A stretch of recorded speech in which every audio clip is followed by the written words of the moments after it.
un documental que invita a la reflexión, sugiere que Jesucristo, un predicador judío y líder religioso que se convirtió en la figura central del cristianismo, era un monje budista. El documental indica que Jesús no fue crucificado y que pasó décadas viajando y finalmente fue enterrado después de su muerte en el santuario de Rozabal ubicado en Srinagar, Cachemira, basándose principalmente en los enormes agujeros en la vida de Jesús, entre las edades de 13 y 29 años. La investigación sugiere que la razón por la que no hay un registro bíblico del paradero de Jesús es que fue muy influenciado por el budismo. Un documental emitido por la BBC indica que Jesucristo no fue crucificado y que era un monje budista. El intrigante documental plantea innumerables preguntas que muchos se han negado a responder. Como se señala en el documental, la historia del cristianismo presenta el nombre más famoso de la historia, así como el evento más famoso de la historia, la crucifixión. Para algunos, o incluso para muchos, verdaderos creyentes, el hecho de que Jesús fue crucificado, murió, resucitó y ascendió al cielo puede considerarse como una verdad definitiva. Sin embargo, a lo largo de la historia, muchos han cuestionado estos hechos. ¿Moriría un hombre, Jesús, después de solo 6 horas en la cruz? ¿Y qué ocurrió realmente en el sepulcro? ¿Y si Jesús no ascendió al cielo? Entonces, ¿a dónde fue la figura central del cristianismo? Muchos autores corren el riesgo de socavar toda la idea detrás del cristianismo y son extremadamente controvertidas. La parte más crucial de la historia detrás de Jesucristo, que todos los cristianos creen fielmente, es la idea de que Jesucristo resucitó de entre los muertos, la resurrección. La historia principal del corazón del cristianismo. En pocas palabras, el documental cuestiona la vida de Jesús y hace numerosas preguntas controvertidas. ¿La vida? ¿Fue Jesús excomulgado y huyó a los Himalayas? Según el documental, Jesús pasó años enseñando en varias ciudades santas distantes como Jagannath, Rajagriha y Benares, y que finalmente huyó a los Himalayas, donde continuó sus estudios de budismo. Muchos autores, entre ellos un erudito alemán llamado Holger Kersten, escribieron sobre Jesús y su vida, sugiriendo que se había establecido en Sindh, entre los arios. El documental transmitido por la BBC sugiere que Jesús huyó y escapó de la muerte a Afganistán con varios colonos judíos. Las historias locales parecen confirmar la teoría que sugiere que Jesús pasó años en el valle de Cachemira y permaneció allí hasta que murió a la edad de 80 años. Los años perdidos de Jesús, o años oscuros, se refieren al periodo no documentado entre la infancia de Jesús y el comienzo de su ministerio según el Nuevo Testamento. Los evangelios relatan el nacimiento de Jesús y el posterior viaje a Egipto para escapar de la furia de Herodes. Hay una referencia general a María y al joven Jesús que vivían en Nazaret, 2 y 23, Mateo, Lucas 2, 39-40. También hay un relato aislado de la visita de José, María y Jesús a la ciudad de Jerusalén para celebrar la Pascua cuando Jesús tenía 12 años.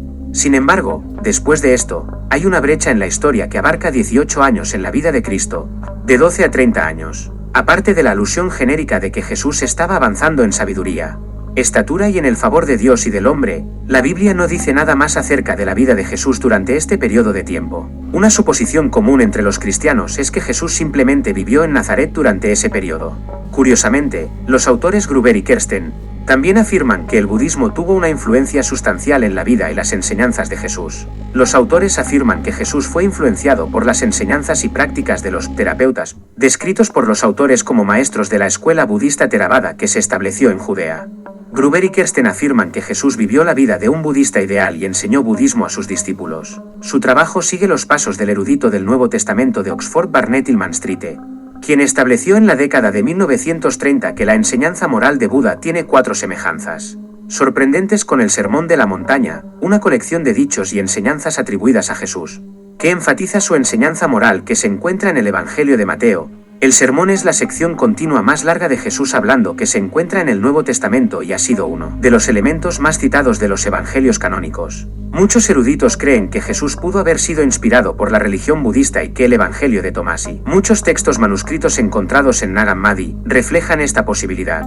Libros como The Agnostic and Beyond Beliefs, The Secret Gospel of Thomas, El agnóstico y más allá de las creencias, El Evangelio secreto de Tomás, de Elaine Pagels y de Original Jesús, El Jesús original, de Gruber y Kersten discuten estas teorías. Curiosamente, en 1887 el escritor ruso Nicholas Notovich visitó la India y el Tíbet. Declaró que en el monasterio de Emislada oyó hablar de un manuscrito sobre la vida de San Isa, el mejor de los hijos de los hombres. Isa es el nombre árabe de Jesús. Su historia, junto con un texto traducido de la vida de San Isa, fue publicada en francés en 1894 con el nombre de La vida desconocida de Jesucristo, y posteriormente traducida al inglés, alemán, español e italiano.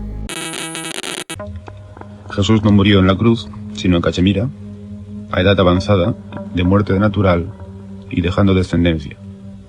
¿Todo esto es cierto?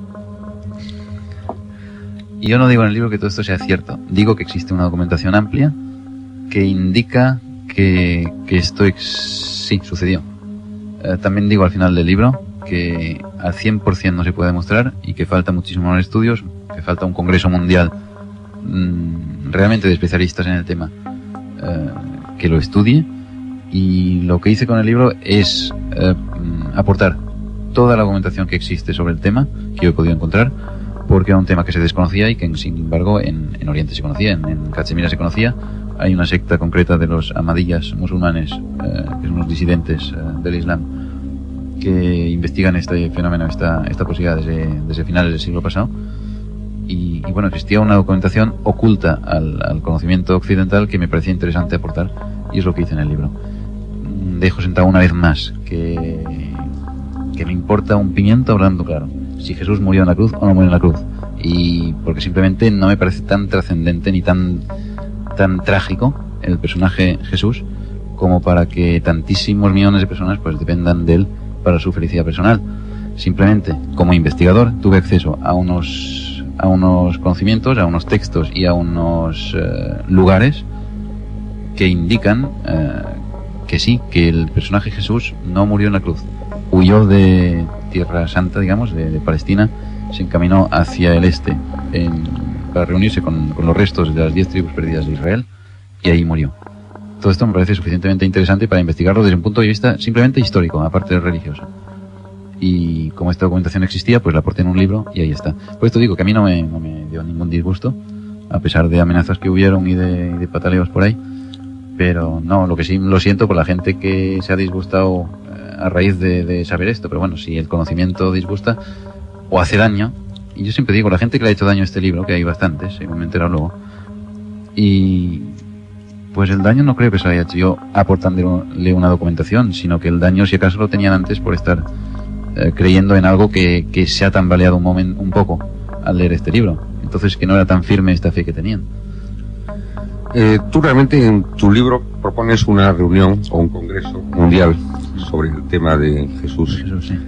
Bien, este reto o esta propuesta no ha sido aceptada, y lo que en realidad pasó es que sí ha sido aceptada. Sí, bueno, logré celebrar se convocaron un congreso en Londres en el año 78, 2 años después del libro, 76, 78 sí creo que fue, en el Commonwealth Institute en Londres, en donde reunimos a muchísima gente de Asia, de África, de Estados Unidos, de Canadá, de aquí de España.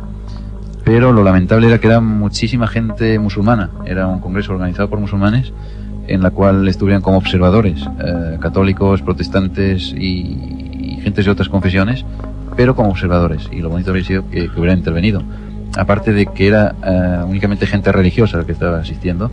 El presidente del congreso fue Zafrullah Khan, que fue el presidente del Congreso Internacional de la Haya durante muchos años.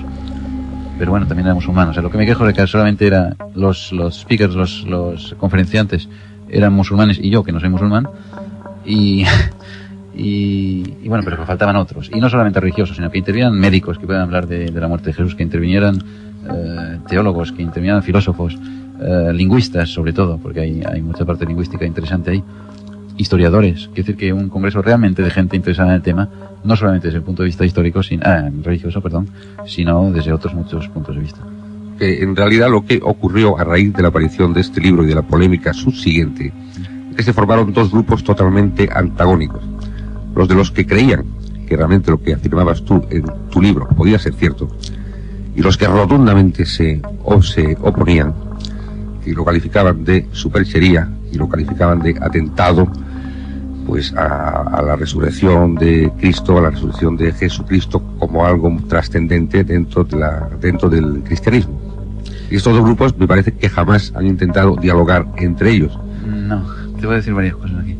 Primero, que no me quedo ni con uno ni con otro, me quedo con el en medio, que es el que calibra que esto puede ser cierto, y lo estudia si le interesa, y si no lo deja ahí aparcado, y lo sabe, pero no se lo toma tan a la trágica. Luego, en cuanto a la resurrección, todos estos, es que no hace falta leer el libro de Jesús vivo en Cachemira, no, ni toda la documentación que existe, es que la misma Biblia, no existe un solo párrafo en que haya un testigo presencial de la ascensión de Jesús a los cielos ni de la resurrección. Es decir, lo que hay son testigos presenciales en los textos bíblicos de que un cuerpo en carne y huesos, al cabo de 3 días, pues sale de esta tumba y se pasea por ahí con sus discípulos, come, hace vida normal y desaparece, sube a una montaña y lo pierden de vista. Pero es decir, cualquier teólogo consciente de su saber confirmará, y lo dice el diccionario de la Biblia de Herder, por ejemplo, que es una editorial suficientemente cristiana como para no dudar de lo que afirma, que no existe, literalmente, que no existe testimonio humano para la ascensión y la resurrección de Jesús. Estos son cuestiones de fe y de dogma de fe, nada más. Entonces, para un investigador, el dogma de fe no sirve. Aparte de esto, me deja una cosa que no sé cuál es. Y como vamos a seguir sobre el tema, ya te acordarás. Aquí en la portada del libro hay una foto que es la correspondiente a la supuesta tumba de Jesús en Srinagar, Cachemira. ¿Por qué no se permite abrir? Bueno, la tumba que hay en la portada está orientada de norte a sur, según la costumbre musulmana. Aquí hay un poco de historia. Según los textos que existen en Cachemira sobre la muerte de este personaje, Isa, que ellos identifican con Jesús, en el momento de morir se estiró en el suelo, de sentirse morir, se estiró en el suelo de este a oeste, según la costumbre judía, y le pidió a Tomás, que según toda esta hipótesis le acompañó hasta Srinagar para luego continuar, después de muerto Jesús, al sur de la India, donde ya enlaza con la historia conocida de Santo Tomás en la India, pidiendo a Tomás que en el momento, después de muerto, se construya sobre él un túmulo funerario.